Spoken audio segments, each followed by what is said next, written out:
Sauf surprise, on connaît déjà le prochain maire de New York. L'élection n'aura lieu que le 2 novembre prochain, mais la plus grande ville des États-Unis a une telle tradition démocrate que le candidat du Parti progressiste qui sera désigné a de grandes chances d'être celui qui dirigera la Grande Pomme. Il s'agit en l'occurrence sans doute d'Eric Adams. On est avec notre correspondante à New York, Elisabeth Guedel.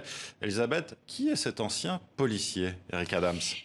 C'est un démocrate modéré de 60 ans, un centriste comme Joe Biden, qui n'a pas grandi dans les cercles politiques new-yorkais traditionnels. Son père était boucher, sa mère femme de ménage, des origines très modestes qui ont séduit les électeurs, tout comme son parcours.